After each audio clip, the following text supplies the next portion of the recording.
Hey, good to see you all, everybody here for the Shield Sisterhood Summit. I am so excited to be a part of this.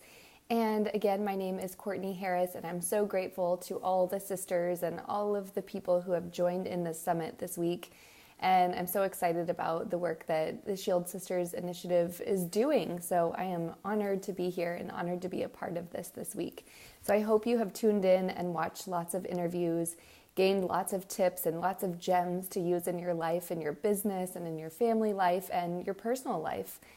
So I'm just here today to hold space, and these are kind of like office hours. So if you have questions, if you watched my interview yesterday or you rewatched it today and you have some follow-up questions, or if you just, maybe you didn't tune in, but you have questions about supporting teenagers, I am here to answer your questions, and I'm here to be in dialogue with you. So until I get some questions coming through, I'll go ahead and start with a few things I wanted to share with you all today.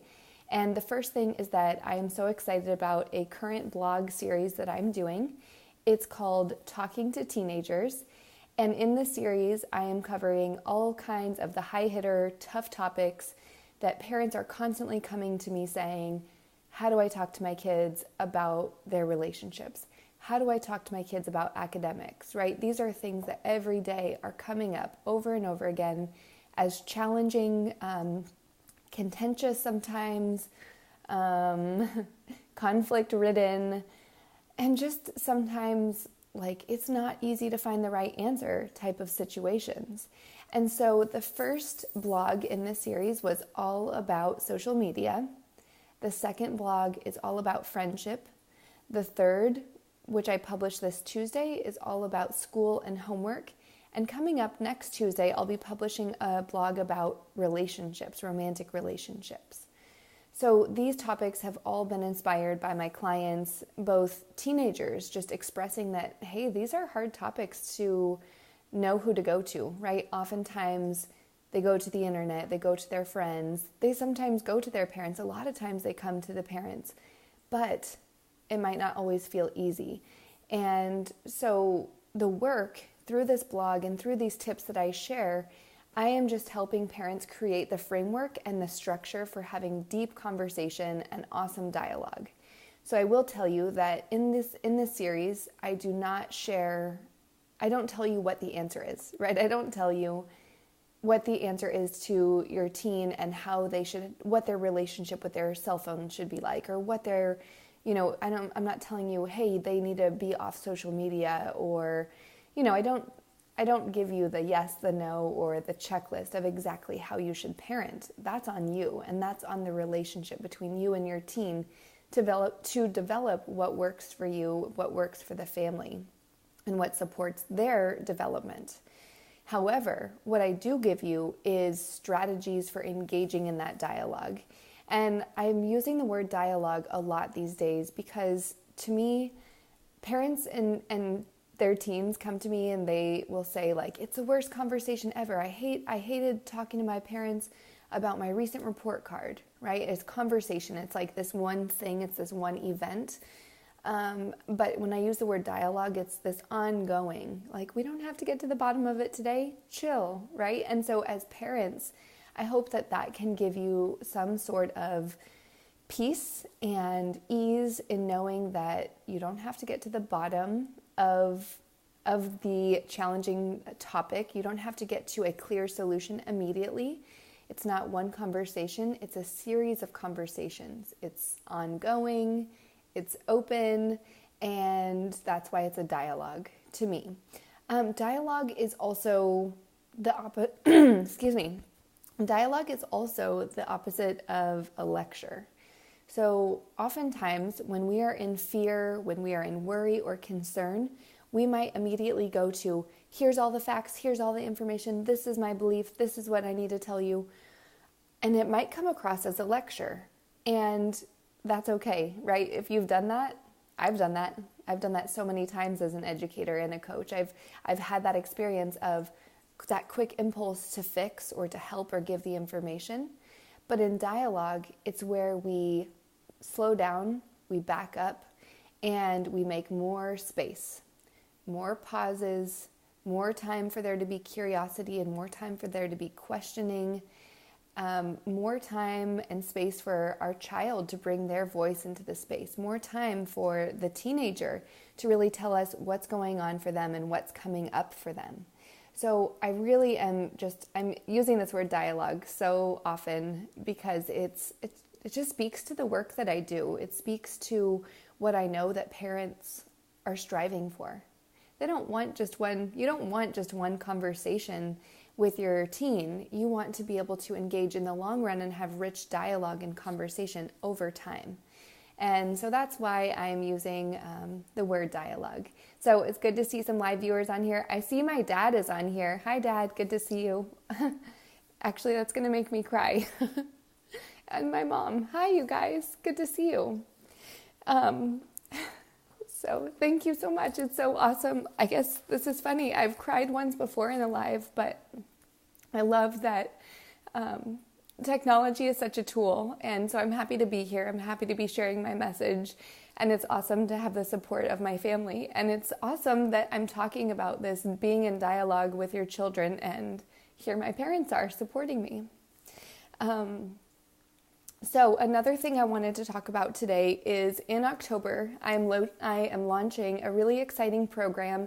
It's a support group and coaching group for parents specifically of teens and tweens. So that is my specialty. I love working with teenagers. I am so gifted in building relationships with teenagers.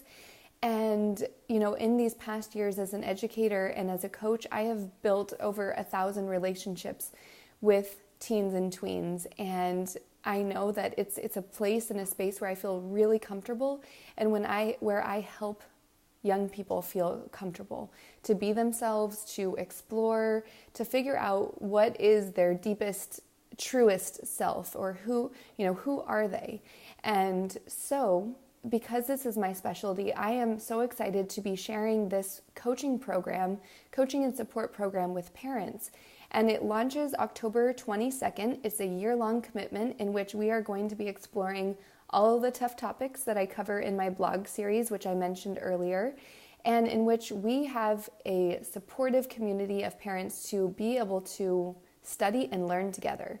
So in this program, there's 2 calls each month. There will be strategies and content for you. So do now, use it right now, very applicable strategies for you to use in your life as a parent of a teen or a tween. And then we'll also have opportunities for question and answer and for hot seat, which is really just like if something happened in your week and you need to come and share that experience and get input and ideas, or maybe you just need support. Maybe you just need that space. That's what this group is all about. And so I'm super excited about this launch. As I said, our first call is going to be October 22nd. We're going to front load the first few calls to really build the foundation as a community. So I will share, you could just private message me if you want more information about this program. It's going to be awesome. And I'm really looking for other intentional parents to come join the dialogue. So there's the word dialogue again. So I did get a couple of questions. The first question that came in was about how do we support our boys? So this is called the Shield Sisterhood Summit. So it is about women and empowerment, but really that's about empowering all people, all families, right? To create a world where everyone has their tribe, everyone has their support. And so when it comes to our boys, and we want them to be empowered as boys, and boys that appreciate empowered women and respect empowered women, I would just say, especially, this came from a parent with a young child. So my biggest piece of advice is to nurture and accept anything that comes up for your son. So of course, it's the basic things like if they want to wear a tutu, cool, rock on, let them wear the tutu. If they, as they cry, nurture that crying, let them cry, let them have the space for what comes up for them. And just continuing to ask the questions. I talk also a great deal about open-ended questions. If you watched my interview yesterday, you'll see that I talk about that space of asking your child how something makes them feel or what they prefer, and just giving them voice, right? Instead of the adult coming in and saying, here's how you should look, feel, and behave.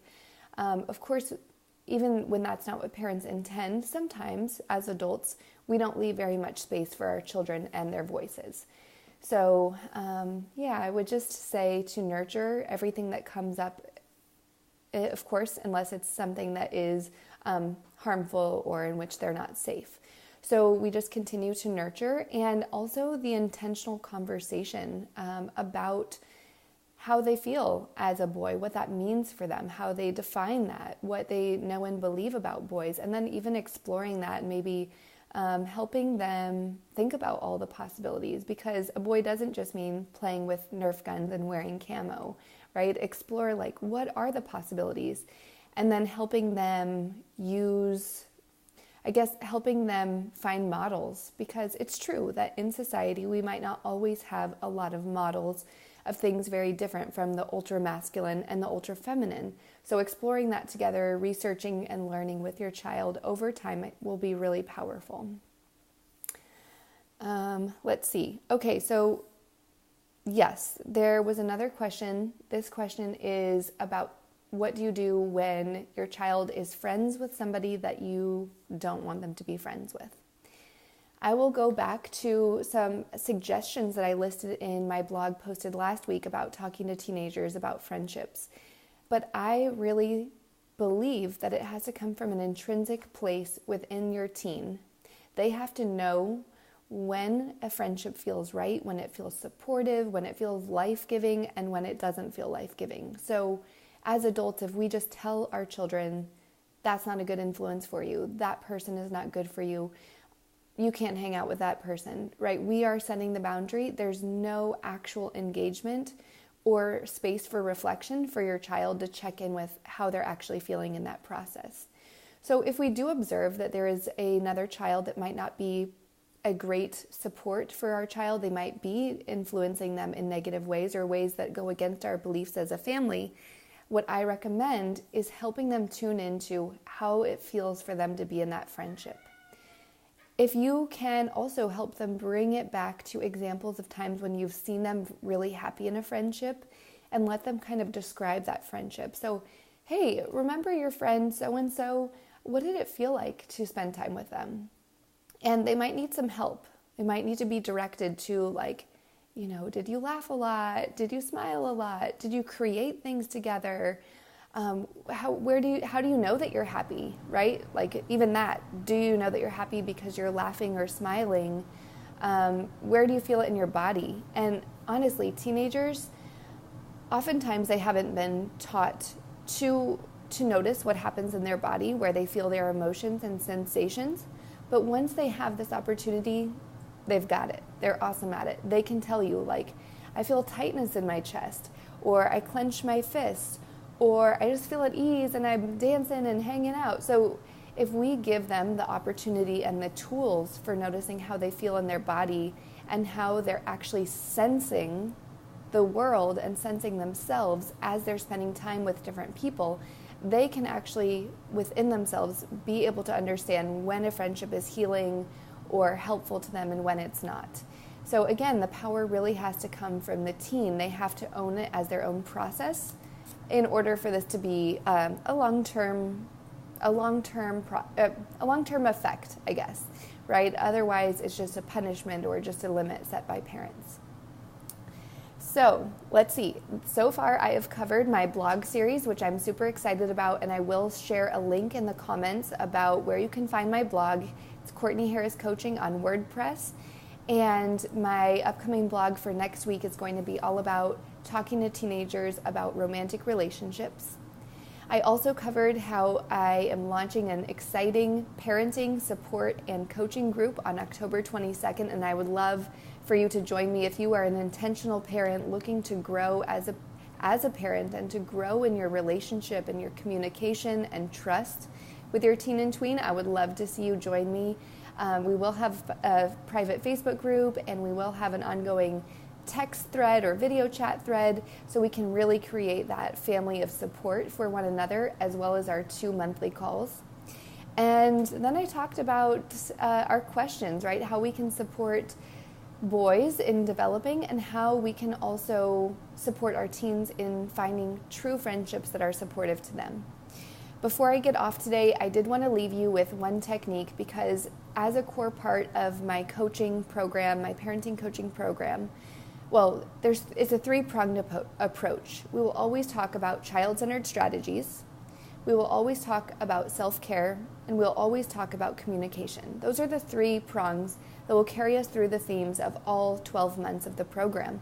By the way, if you're not able to join in October, it is an ongoing enrollment, so the foundational lessons will be available to you at any time that you do decide to join, but it is a year-long commitment, because that's where the transformation comes. So as a piece of self-care, I would love to leave you all with a meditation technique and practice. This can be used anywhere. Let's see, I'm trying to get my camera here. Struggling. Okay, that should work. So this is something that you can use anywhere. You can use it with your children. It's all about coming into balance, because out in the world we experience a lot of energy. Traffic is energy, the weather is energy, our job is filled with energy, coworkers, friends, family, all of it is energy. And so sometimes we might start to feel heavy, or sometimes we might start to recognize that we've been giving and giving and giving. And this is so often what I hear from parents, that they're constantly giving and start to become overwhelmed, start to feel unsupported, and start to feel burnt out. So this technique is for you, everybody's watching. This is for you and your self-care. And I just call it my meditation for giving and receiving. And the way that it starts is you have your right hand palm facing out, and left hand, I'm going to hold it a little high. I usually hold it closer down on my chest, but the left hand is up. So the right hand is my giving hand, and the left hand is my receiving hand. And so in a meditation, I would close my eyes, find some quiet. And if you're watching this, you can try this with me right now. After you know the hand position, there's nothing to be watching. You can just tune in. Take a few breaths.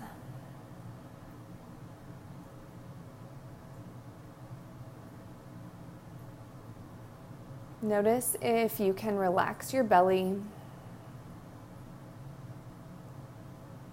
Maybe you can take deep breaths that fill your belly, fill your lungs.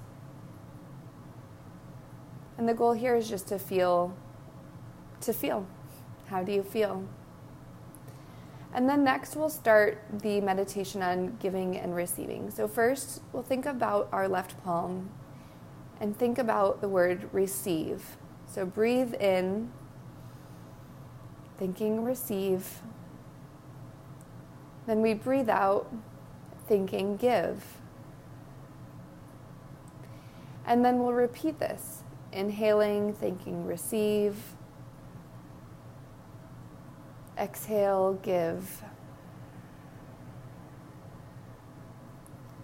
Inhale, receive, and you might even start to notice energy in your palm. Do you feel what it feels like to receive? Are you able to access the sensation of taking in and getting the help and the support that you need? And then as we exhale, we think about giving, or the ways that we have given. I would also offer you, on days when you've been giving so much, to cover your heart with your giving hand, with your right hand. And so you receive from Spirit, from God, from whatever it is that you believe to be true. You receive from your family, your friends, and then you give it to yourself. And so you would go through this practice for 10 to 20 breaths. I don't count anymore.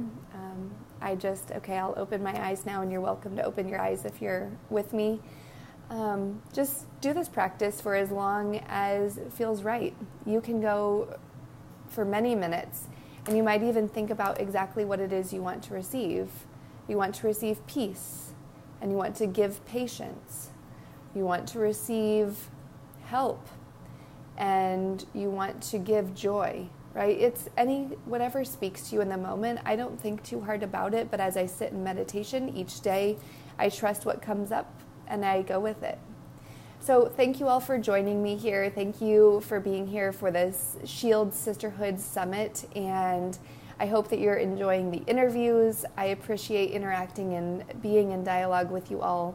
And I will post the link to my blog below, as well as to my Facebook page if you'd like to get in touch. So thank you again for joining me, and have a lovely week, and go practice your giving and receiving meditation. Take care.